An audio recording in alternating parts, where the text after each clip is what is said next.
Well, hello, Mark. You look a lot more like a villain than you normally do. A What's going villain. on with that facial hair there? I guess if you're one of those heroes that's on the side of prostate cancer and testicular cancer and suicides, then yes. But I see it as a sacrifice. I've given up all this beloved facial hair just for Movember. So that's what the difference is. Because I've been trying to work out, did you grow it or did you lose No, some? no, Yeah, no, you lost no. some.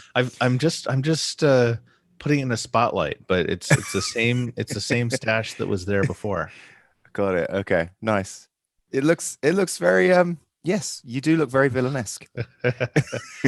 It probably doesn't help that I'm bald, but you control what you control. Well, congrats. I like it.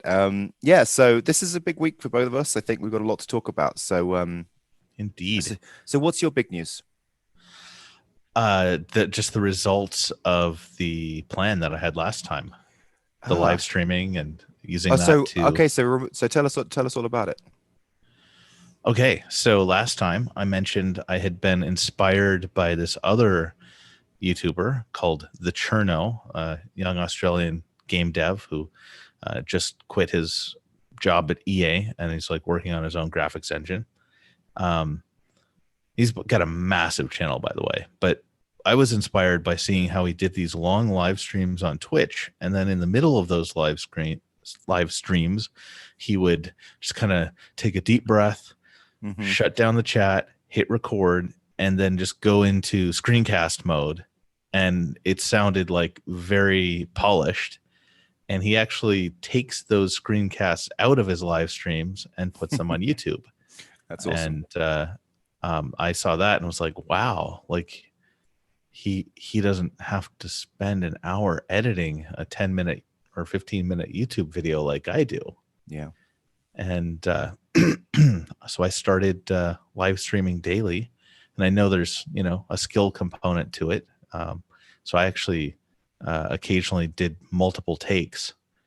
Like I would just be like, all right, I'm doing the screencast now, so I'm not going to look at the chat. And then I'd record for like 2 minutes, be like, I'm going to just pretend that didn't happen and start over. It's live, so why not? Anyway, the long and the short of it is I ended up getting 6 videos, 6 screencasts produced on YouTube. 5 of them Elixir related, the other about some Xcode thing, and a total of 8 videos done. Well, that's And definitely a record. You've never, because you've always said, "Oh, I want to try and get two, but I'm really going to yeah, push for yeah, four." But my you've got normal, eight done.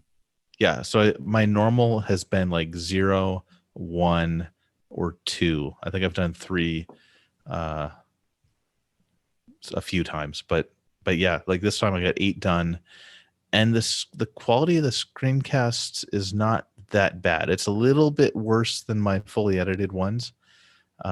So what I'm going to do is basically the free ones. I'm going to do them that way, and then the premium series I'm going to edit with obs. But I think something about just being drilled in there for like when you're live streaming and doing the screencast in the middle of that, I think it just forces a level of focus that I Yeah. don't have when I'm at home. Um, So yeah, so so maybe it makes been it good. better. Yeah, so the results of this is I gained like 12 Twitter followers, which is significant because I have 939 total. My YouTube views are up by 50%. My Mm. watch time is up by 83%. Wait. Let's just take a moment to celebrate YouTube views up by 50%. That's ridiculous. Well, and the watch time is 83%. That's ridiculous. How that Yeah. like that is monumental. It could be the growth in subscribers has actually been a little different. Like I lost a few at first, and then they've been going up like the last 4 days.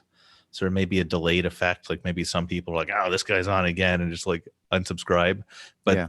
more new people are being presented the option of my videos. So Yeah. yeah, I think I'm gonna keep on doing this in the coming week, and I guess after the goals I'll get some more into it.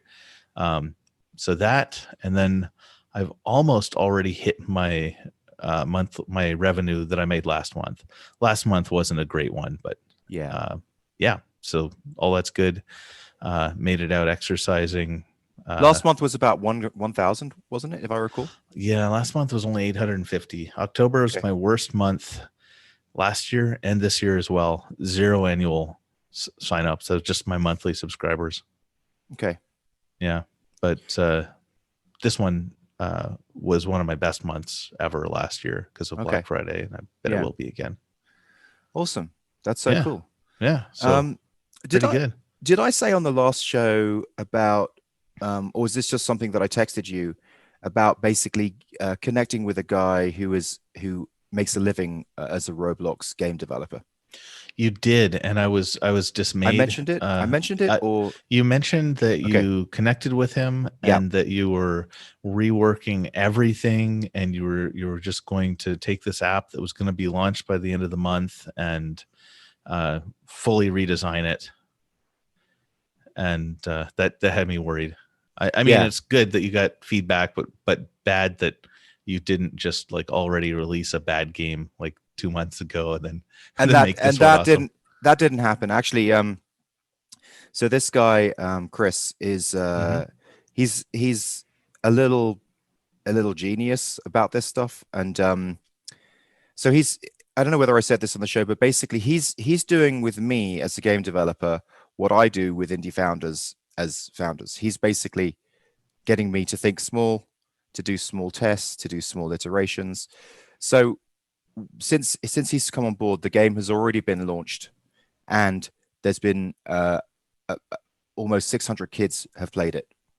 Nice. And he's got me to plug in analytics, which I wouldn't have really known how to do because I wouldn't have known what to think about. But because he's got, I guess like 6 years of developing on Roblox, plus 2 years masters in game design, plus he's got over 120 million gameplays from kids. So he's sort of you know that way, like when you sort of really know the ecosystem and how it all works and all that kind of stuff. Well, you said he'd made like an absurd number of games before for Roblox. Yeah, like 100 games kind of thing. Yeah. Yeah. Roblox themselves have done a documentary on this guy. So I'm super lucky to have connected. So sometimes I guess that's just luck, surface area, just talking to people, going out there, connecting, networking. And sometimes you meet the right person and at the right time. And I'm going to say that it's highly unlikely that my game would have made any money or succeeded in any way had I not been very serendipitous and met this guy. I just think it's a game changer. So sometimes you meet someone who just knows it, and that's just a game changer. Yeah, I think it is luck, service area, and also like you were in motion and you were doing stuff. Like you never would have met him if you weren't making the game. So the great insights that he had is, again, remember we spoke about that different game map, but there's basically fantasy, sort of challenge, and completion. There's sort of like three main zones, and he's explaining to me how sort of challenge and completion don't exactly gel well together. There are some bridges like through discovery and stuff like that. There's certain ways, but for the strongest, raising the like a submarine periscope, the strongest thing to do is to just sort of focus on one of the areas. So really, it's excitement and community is the areas that we're going to focus on, is what I'm focusing on.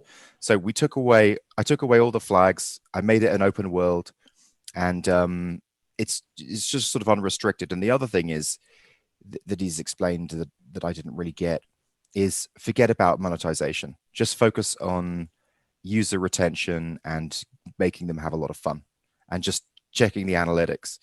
So in those interesting. Yeah. So you go on. What would you say? Oh, because I mean the other stuff you said last week about removing the gates on the various parts of the game, but this you didn't mention at all before. I don't think I didn't have clarity. I think it's also the thing that's really encouraging, like in contrast to last week, is you actually got all that stuff done and launched it. Oh yeah. No, last week I had just had my first conversation with him, and it was like the come to Jesus conversation, and it was like I was feeling very depressed in that show, and I even went on to my mastermind session later on in the day, and I said I'm an idiot for doing this game. I totally shouldn't have done it. So, like feeling really depressed. So but then with subsequent conversations, I saw the hope and I sort of saw the light. And yeah, so it's released. 600 kids have played it. We've got real clarity through statistics. And something that's really interesting is, so we're looking at the statistics of all these kids, and he's helping me understand, okay, we've got, these are the kids who've been in for like 40 minutes. They've played the game for 40 minutes. Now let's break out the tracks that they played and find out the how long they spent on each track, and the number of wins to number of fails.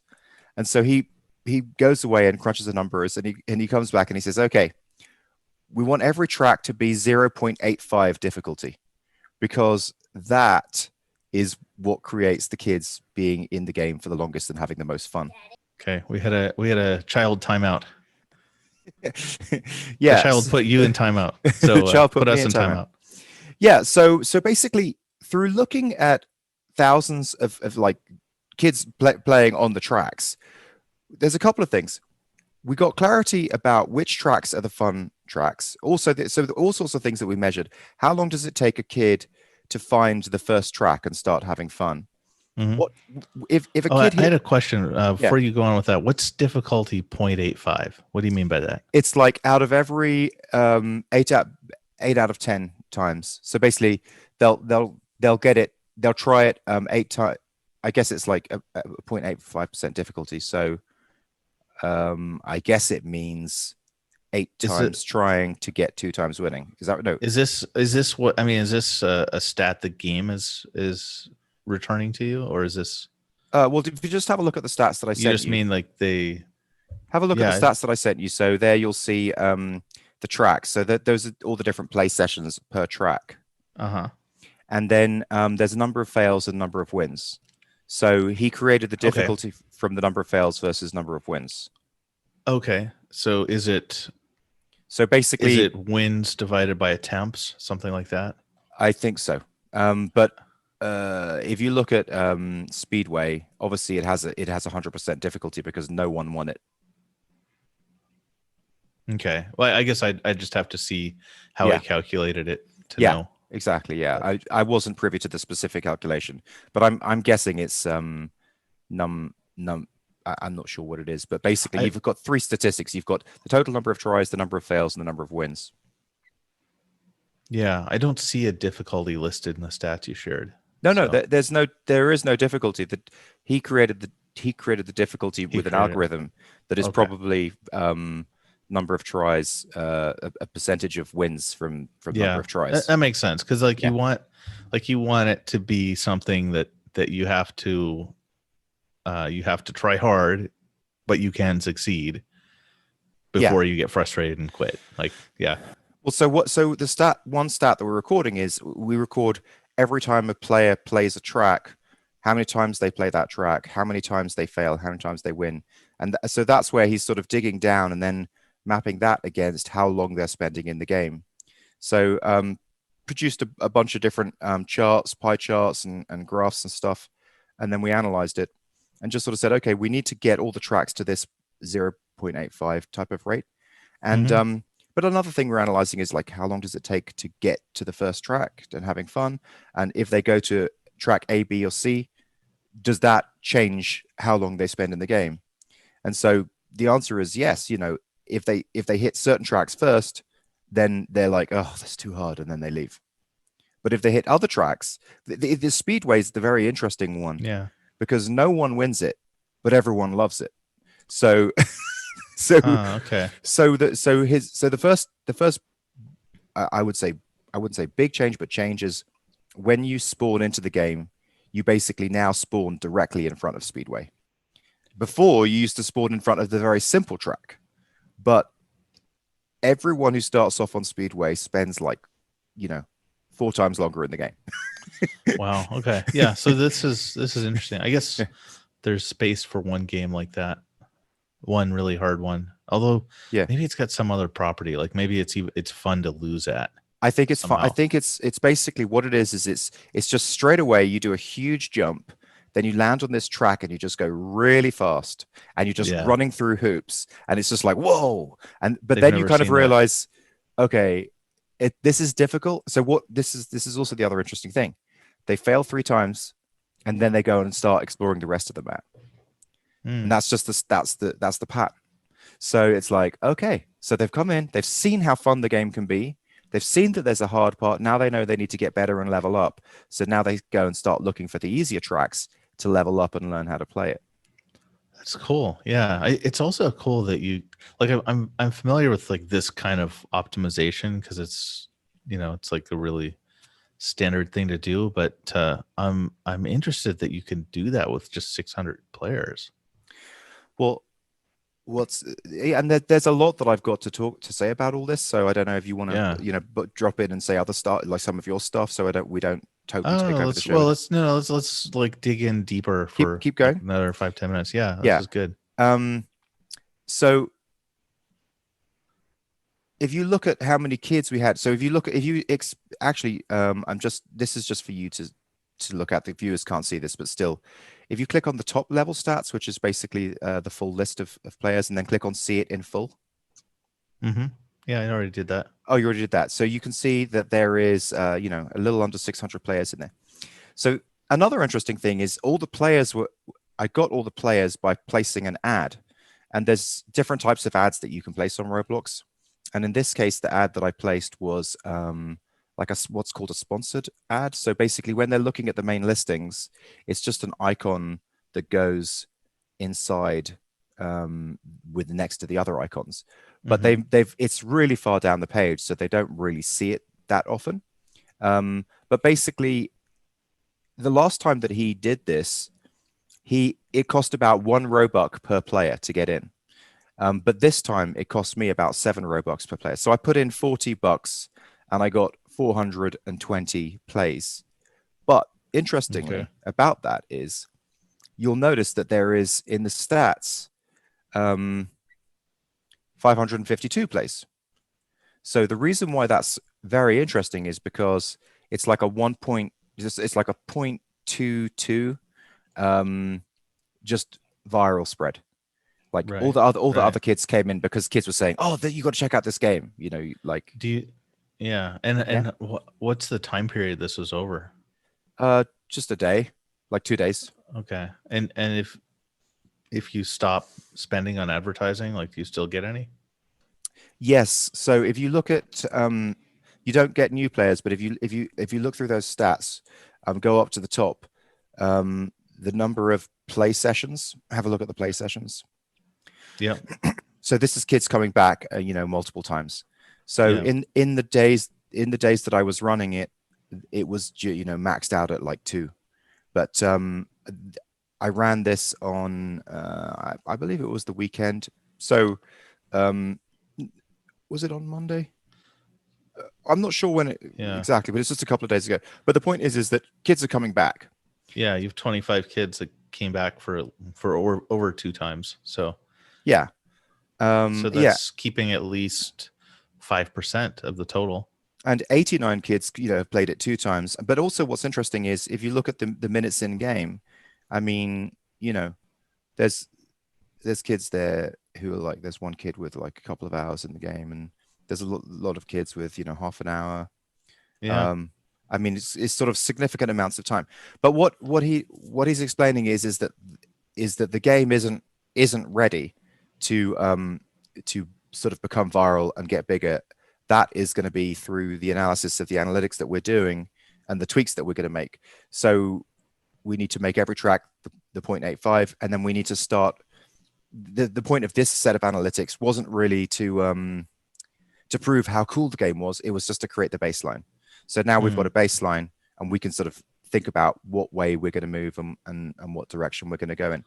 So I feel very excited about it because I've got someone who really knows what they're doing guiding me. I mean, I'm being mentored by this, by this. I guess I'm assuming. Hello. Hello. We just had a internet issue Oh, there. internet glitch. Yeah. So I just feel So you're excited. getting mentored by The a Roblox veteran. He's somewhere between 21 and 23 is my guess. I'm not entirely sure. is he like living off the income of his Oh games? yeah, yeah. He's Yeah. he's got a whole bachelor pad, like Interesting. it looks very nice. Yeah, yeah. That's kind of the dream. I think like when Yeah, I was 22, like there would be nothing cooler I could have accomplished than like getting self-sufficient off of video games that I made. I know. And That's pretty awesome. his big games. So basically, the games that he's worked on, he's just had a fascination with superheroes. So his game is Superhero Life, and he's released 4 versions. He's released 3 versions of it, and he's building Superhero Life 4. Wow. And I've got a feeling that that is going to be his really, his big sort of moneymaker, as he's doing it, because everything that he's making money off is what he did before he went to college, before he did his 2 years, learning about game design. And so now he's sort of taking all that knowledge, all the experience, and then going to put it into the Superhero Life 4 game. Does he make his own assets? He works with a builder. I think a lot of scripters work with builders, and I think that's definitely the best strategy to do. That's what I do, and there's just no way I'd be able to do it if I had to do that part as well. So they just set up a revenue share. Can you do it from within Roblox, or do you have to? Yeah, it's totally within Roblox. So they so facilitate it. That's good. Yeah, so basically you can create a group within Roblox, and then you can you can build a game, and then you can apportion, such person gets 25%, such person gets another percent. You can set up people being developers, you can set up people being testers. You can have your main members, you can sort of send out update messages. Like it's all just completely integrated. Very, wow, very interesting. That makes me want to mess around with it, but I've been super busy with my other stuff. Yeah, no, it's a great, and I think it's a great time to get into it, because it's just about to be to be IPO'd, Yeah. And then it's going to get a lot more news, and more developers will it's going to get a lot more news. But I think that it's really focused on the younger kids, but there are older kids who play it, and the older kids aren't really served. So I think there's a lot of scope for people who are interested in developing games, because you can do. I'm seeing some really cool games that are sort of approaching AAA type of feel, because they're allowing you to use tools like Blender and bring stuff in, and so it's sure. very cool. Blender, I think Blender is pretty dominant for any 3D assets. So if you look at the go on. Sorry. So what's your timeline like? Like how much more time and money and so forth do you think you have to put in before you can monetize it and get some sort of return? Well, basically the goal is going to probably be to run. It's just going to be like probably 1 test a week, I think, for the next few weeks, just to zone in on the right the right mix of dynamics, and it's going to move more towards community stuff. But right now we're still working on the core mechanic, which is just getting people to really enjoy all the tracks. For example, every track, so it's a central island, which is called Big Shop Island. And go on. Well, I was just saying, like, before we get into the details, I just want to understand like the business side of it. So, is it? So I guess it sounds like you now see that it's like a longer, more difficult task, or longer path to get a profitable game, but you have more confidence because you're working with someone who's done it many times. Yeah. So I guess like, what do you think the odds are that it would take? I think it's going to be than, like, would it be this year? Oh yeah. I'm thinking that we'll probably run a test every week. So probably do dev, Right, it'd probably be like a test just before this show every week. I'm imagining like a Sunday or a Monday. Run a test, overnight, um, and then just sort of see what the stats, what the retention, how much fun the kids are having, and then just sort of once we've sort of seen, okay, now the game is like it's lifting itself off. So it's sort of got to this point where kids just keep coming back. They keep telling other kids about it. It's lifting up. Then it's going to be like, okay, now let's work on monetization. Now let's sort of work on, and the monetization, I'm not quite sure what it's going to be, but it's sort of like a mini, the way that like a VC type thing would work in a way. Like That a sort of VC? mentality. Yeah, the VC mentality is to typically grow the audience and then work out monetization after. Oh, okay, okay, You yeah. know. Well, some bootstrappers can do that too. Just Mm-hmm. they gotta either have some money or not need too much time. Well, like we were saying last week, if it's like an automated thing, like is it keto, then yeah, that's fine. I Right, mean, if you're just right. going for AdSense or something like that. That kind of ties into some stuff I wanted to mention. Um, Sure. I've gotten a little inspired by um, that whole path that Matteo has taken. Like I've seen him on Indie Hackers. Like he's been posting a lot and he's been trying a lot of things and kind of just, So Matteo's different to Izakita. That's Michael Lynch, but that's okay. Matteo, oh, okay, so it's just a Matteo's doing a different lot of no Nugget code guy. stuff. Yeah, yeah. Yeah. The thing that's interesting to me is he's how do I say this? That's like both like fair and also accurate. I would say none of the stuff he's made looks super polished to me. Like the UI in terms of like just the initial look is fine because it's like using some template that's making something that looks okay. Um, but they all look like they're kind of like not anything that's like he slaved over it for a month. However, they're kind of just the process of putting so many out there seems to be slowly building up some momentum of its own because every time he does it, he gets more followers on Product Hunt and on Twitter and on Indie Hackers. Mm-hmm. And I can kind of see this thing where putting out something of the same quality is going to get more and more of a response, and in fact, like that'll make it worth it to invest more and more time into it. So it's kind of like he's doing this multi-level bootstrapping thing. Like he's bootstrapping an advantage for future bootstrapping as he bootstraps. Yeah, it's essentially by weight, right? It's like he's making It's pottery by weight. Well, it's like that, except that it's also got the following component. Yeah. So it's like, I don't know, it's like tweeting ability by weight or something, it's it's actually motivated me to like start putting out more stuff, and it kind of dovetails in with the live like the live streams Well, no, because perfect. Yeah. No, I mean, like perfect. I'll tell you. So I think a part of this is some discussions that I've been having with him, as he's been doing this, is to look at someone like Peter Levels. Do you know who he is? oh yeah, I bought Levels.io. his book. I was actually a early member of Nomad List because I was a digital There nomad you 5 go. years ago. So I think Levels is an inspiration in the discussion that I'm having with Matteo, and I think so. I think he definitely does want to zone in on a SaaS at some point, Mm-hmm.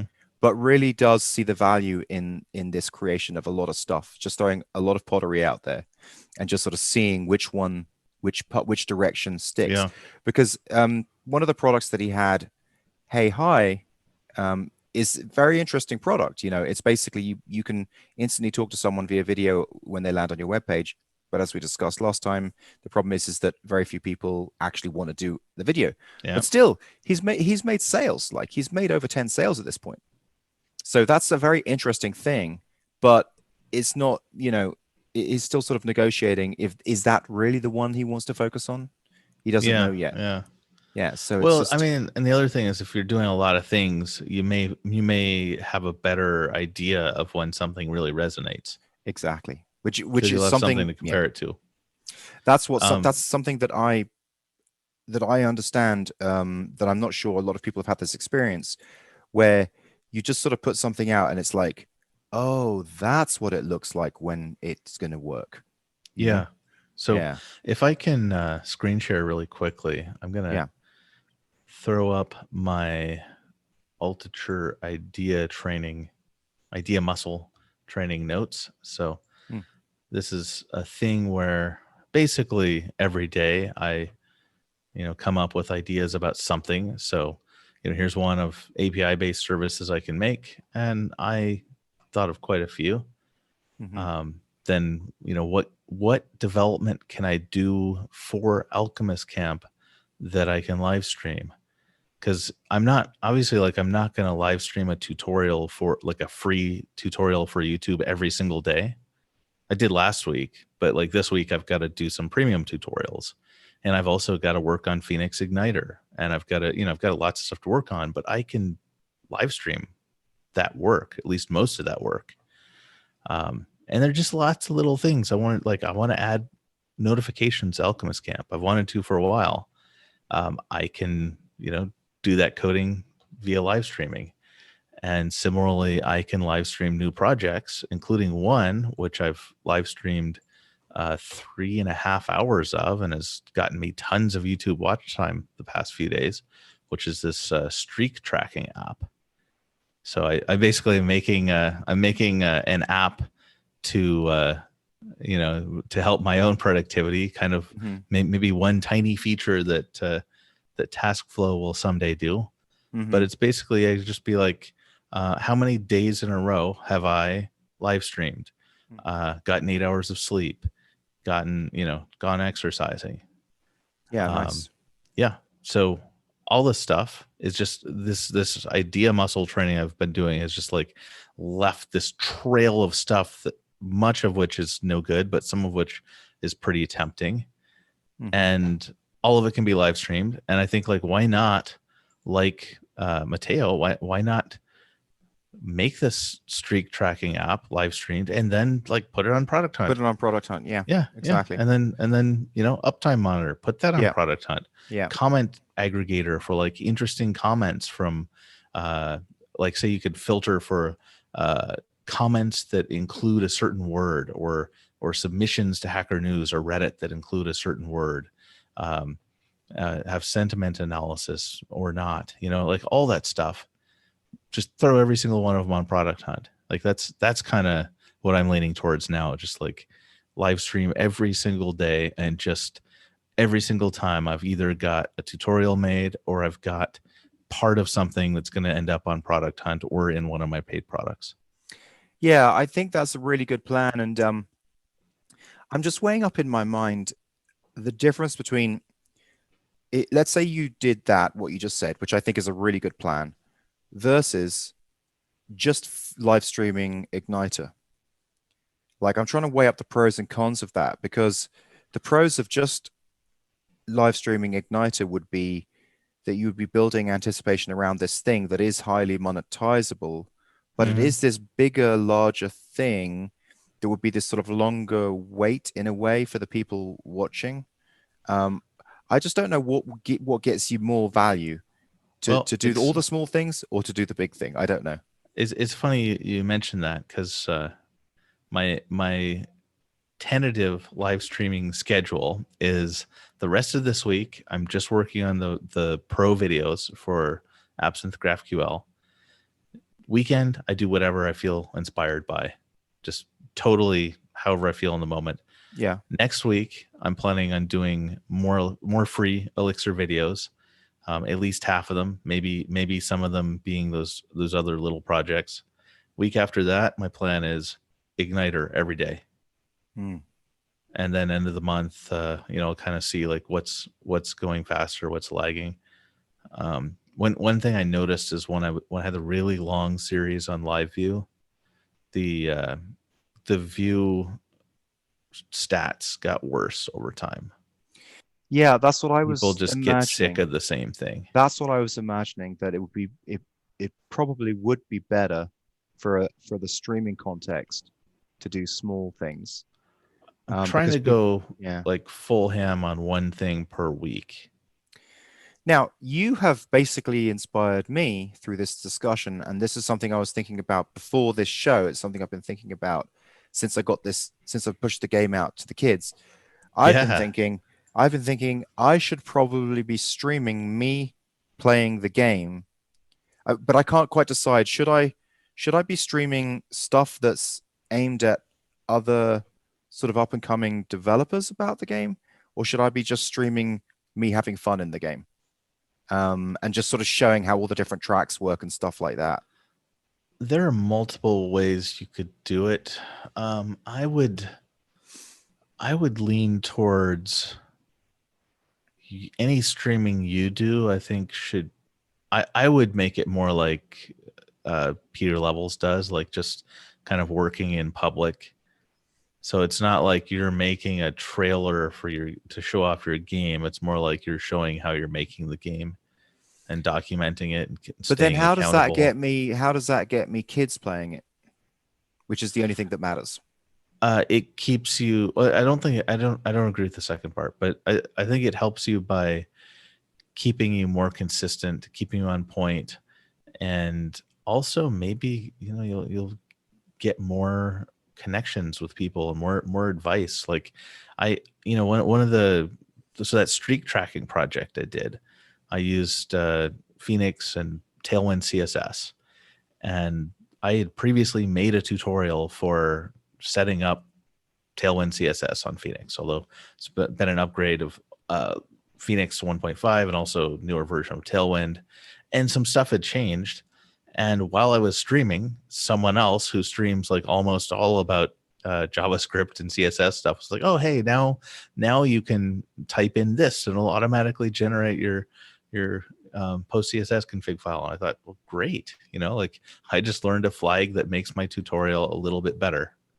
That is And cool, but you know, that isn't getting you. That isn't get because the other if thing. somebody what I mean, you Can I may, can I yeah, just sorry. yeah. So with Chris, I think that Chris and I could put a YouTube channel, something create a YouTube channel, call it something like, the business of Roblox.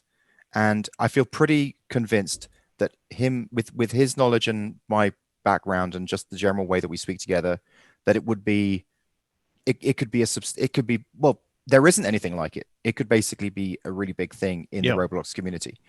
But the problem is I can't work out how it helps me other than just sort of respect and networking.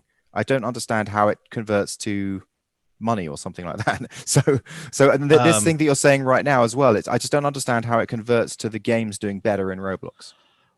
well, it sounds like you don't believe that it would have a positive influence on your game. So, No, it definitely would. It definitely would in and terms of like and people seeing it, but no, I mean, it sounds like you don't believe that it would help you make a better game. oh, I think it would. I think it would make, yeah, Okay. because like And you're do you saying, think like, if the game is better, it'll sell more? I guess, yeah, that's that. I suppose. I suppose. I mean, the benefit I'm getting for like a good some of my live streaming, it is like letting me make tutorials faster, but some of it, I'm just getting uh more focus and honestly like helpful comments from people. So I've got some experience of this because with Texing, because we were sort of one of the first and the way that we were, Yeah. we were the podcast that other podcasters listened to and other influencers listened to. Hmm. And so, Rob Walling, one of Rob Walling's favorite podcasts is Texting. But uh, I guess that it has made a huge difference to me. Um, I'm just trying to work out how it directly translates in this To the case. game. But Yeah. especially the other thing is here's the other thing. My wife is a child therapist, and she's not super happy about me making lots of money off little kids. So that's the other slight I was problem. wondering what because you were talking about like minutes kids spent on the game, and I was wondering if you're like, well, Yeah. like how about if Jack is doing that?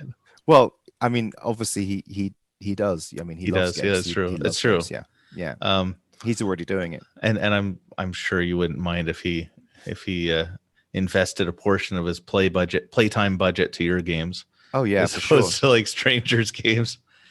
Yeah, I don't know. I I guess all I can say for like the working in public thing is I think it'll help you do better work.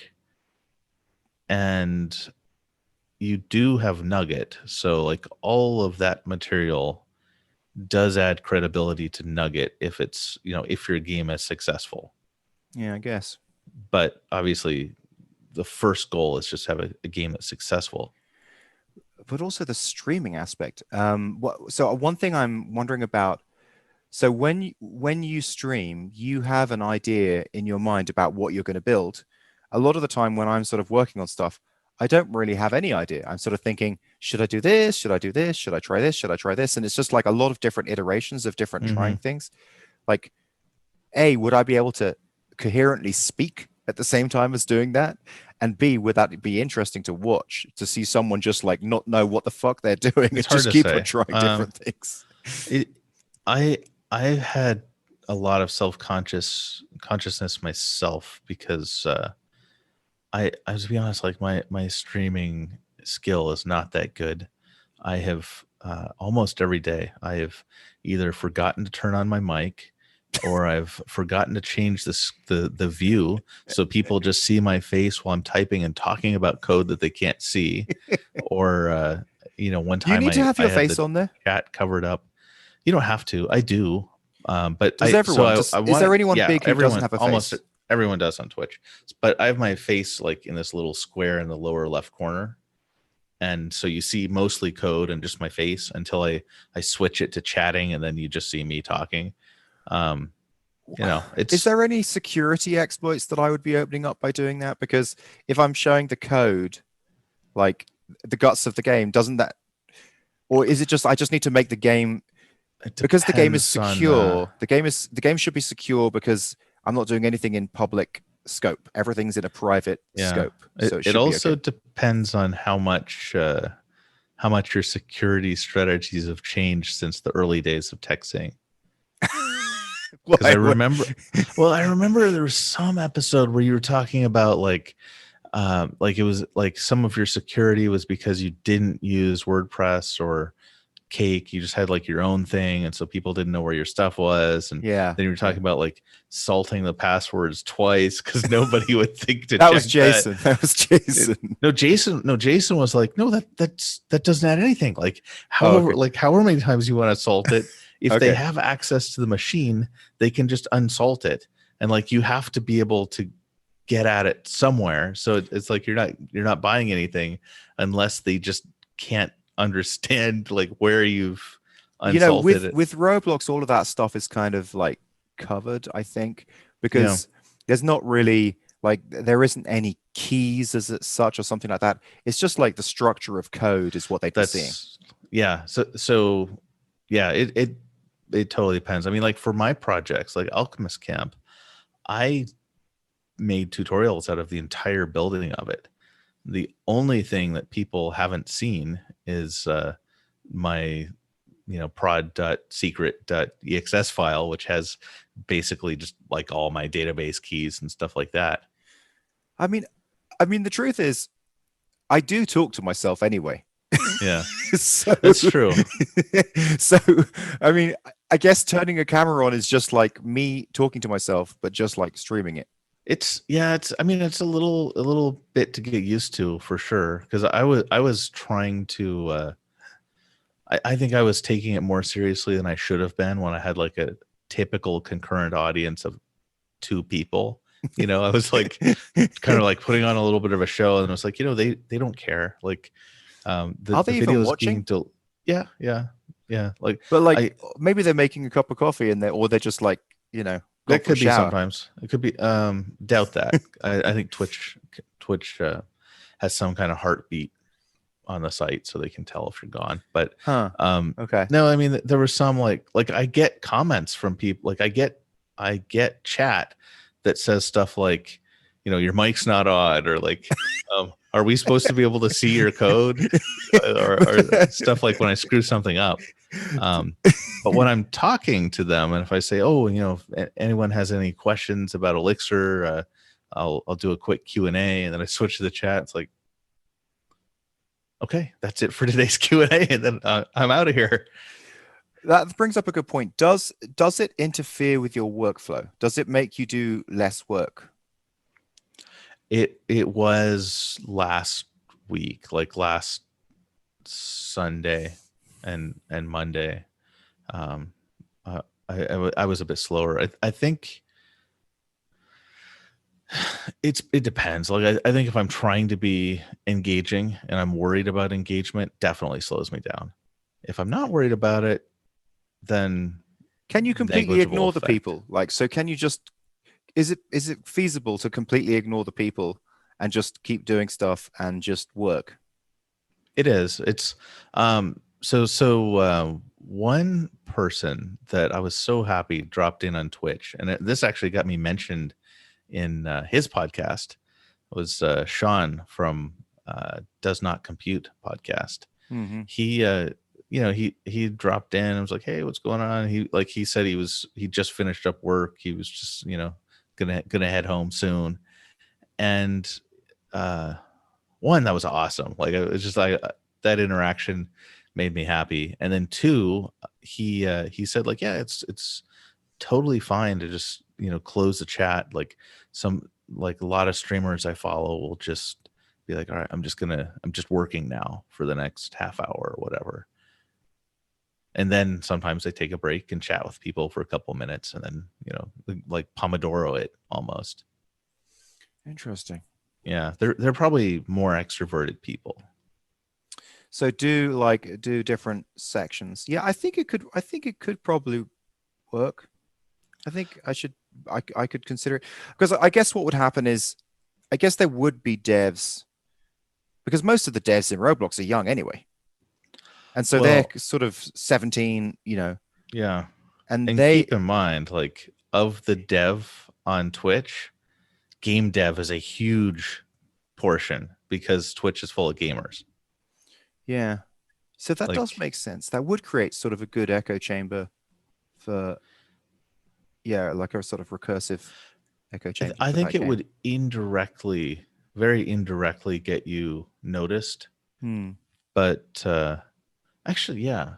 So initially, like 20 minutes ago, I was thinking it's really just going to make your game better, and then maybe something you can showcase on Nugget later. But now that I think about it, yeah, like kids searching Roblox on Twitch, or even kids who stream Roblox on Twitch might stumble across it. Yeah, because I'd have Roblox in the term. I mean, and Roblox is obviously huge on Twitch.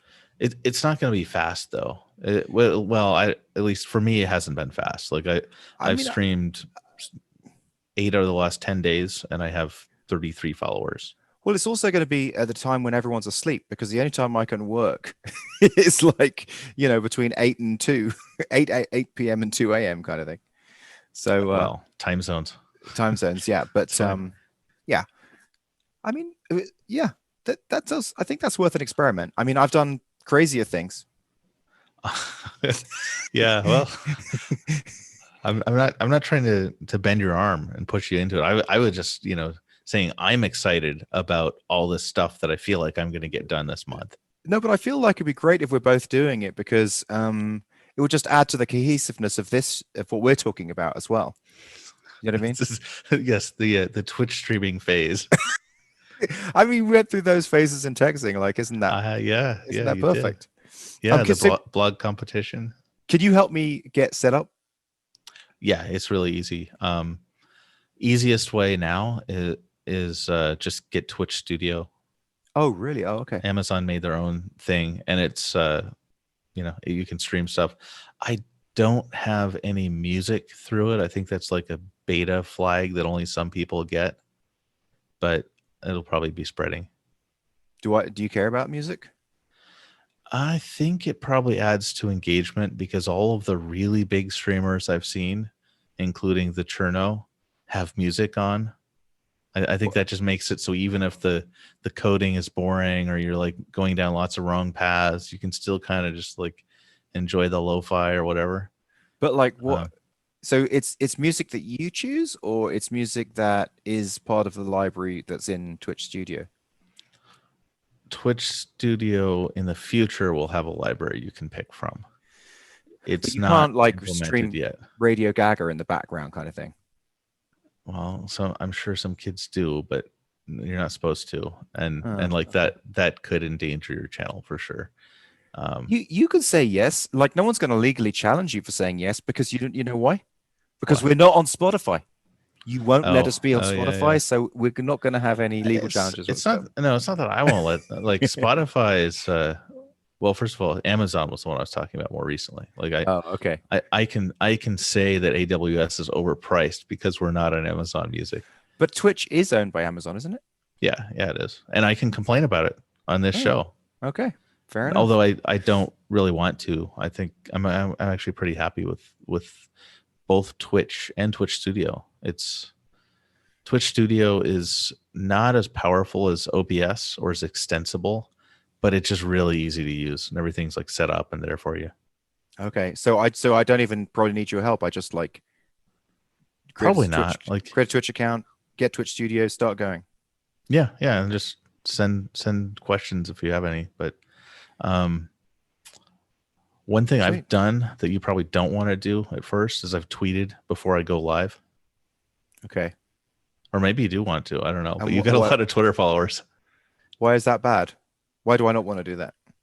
Oh, just because your first few days will be much worse than the ones after them. Yeah. No, I'll try it and just a couple of times. I mean, I might really hate it and then just stop. You'll We'll get see. on at like 2 a.m. You'll spend like 15 minutes writing a function to see if a number's negative or not. Someone will comment, "Why don't you just see if it's less than 0?" And you'll be like, "Oh man, just deleting this whole stream." Yeah. They oh, this is a cool thing. They so people can clip them. They can clip like 1 minute segments of your streams, Mhm. but you can remove the clips or you can make them unclippable. Okay. And you can make highlights of your broadcasts that stay up, Mhm. but all of your broadcasts disappear after 2 weeks. So it's really more ephemeral than YouTube. Like that's everything in it is built around like the live aspect. Huh. That's annoying. But so is it easy to push it to YouTube? Yeah, yeah. So what I've been doing is like I do my stream and then Yeah. I make a highlight, which is basically just clipping off the starting soon thing at the beginning and maybe some extended spot where I zoned out or had technical issues, and then I export that highlight of everything else, which will be 95% of the stream because I don't spend much time editing. Like that's part of the reason why I do this, and then I just upload exactly that export to YouTube. Mhm. So my Okay. my recent ones, I'll just share this Yeah. Let's see. really quickly. My recent ones were, let me just go to videos. So you can see my last 3 videos were live stream, building a productivity app with Elixir, Phoenix, and Tailwind, part 1, 2, and 3. Oh, nice. Okay. And it's like an hour plus video. Mhm. And somehow, like even with very little editing, like it's getting way more views than my really focused ecto tutorials. That's Which is either really interesting because I've from what I've seen, the long form is way more monetizable because you get 4 ads displayed in it. that could be. I've only just started dabbling with ads. I put a couple on the live streams, not on all of them though. I'm just doing it on like half of them, so I can A/B test and see if see if running ads makes YouTube send more people to it. Mhm. Yeah, that's a good test. Yeah, I think this is great. I think this is a really, really good. I feel like we're sort of turning a corner here. on Maybe. this show and in our lives. Yeah, I like this. I hope so. This everything that we're doing right now. Yeah, it's good. So I probably need to head pretty soon. How about goals? What's your goals for next week? My goals. Goal 1 is get the Streak app finished, so I'm using it myself. Goal 2 is achieve a streak of at least 5 consecutive days streaming. Nice. I think I'll use your streak app. I think I'll use it. It'll be simple. I'll put it on Product Hunt probably. Perfect. Okay, that's great. So I guess my goal is going to be, I think I'm ready to do the video with Matteo. I think he's got enough success now where it's going to be a good video, but I don't know if I can do that by next week. I think that's a stretch. So I won't do that, but I'm bookmarking that. That's going to happen soon within the next month. What I'm going to try and do for next week is basically run another playtest, make the changes that we've already defined for Slider, and then run another playtest. One of the big tests that we need to do is to increase the CTR, because it shouldn't be costing 7 Robux for each kid. It should be costing 1. So I need to run a couple of tests, different ad tests. There's different ways you can advertise. You can advertise, like I said, the sponsored one, which wasn't very good. And then there's like banner ads. So I need to try banner ads and run some tests with that. Get all the tracks to a 0.85 difficulty, which is going to be done through a first guess. But then what Chris wants to do is to track every part that's hit. And like of every track, and like label every part like C1, C2, C3, C4, and then say, okay, everyone's dying at C4. We need to put a fix there. Wow. Okay. You know what I mean? Like he wants to go deep. So he is into analytics. Yeah, he's into analytics. And then once we've got all the tracks right, then I think the next plan is going to be putting in like a sort of group dynamic. So sort of like a rounds-based system. In 30 seconds, there's going to be a group challenge on track A. And so then get like 20 kids all there at the track at the same time, and they all have to go around and collect stuff on the track or do something like that. Yeah. Nice. That's kind of that sounds great. And congrats again on like getting this thing like launched, even though you had to make all those changes. Yeah. So just stating, my goal for next week is live is to run at least one more live test. So to apply the current set of fixes, run one more live test and have more information, and maybe have a look at streaming, and maybe just have a little look at streaming and just start sharing the game a bit more to people and on Twitter. And I think it's time to stop sort of holding it in like I'd been doing, which is the bad advice that I was. It's like page 1 of the Nugget Startup Academy is like, okay, things you shouldn't do. Keep your idea a secret. Yeah. And I've been doing that with the game, and it's just like, okay, that time is over. Well, yeah, and if you want to put a clip on this YouTube stream, you can always do that as well. Like, let me know. I'll be happy to retweet whatever. Yeah. I might do just a couple of clips of. Well, I don't know. I mean, I'll just explore and see. Like once you, if you have one, just let me know. Okay. Cool. All right. Well, good till show. Next time then. Yeah. See ya. Okay. Ciao.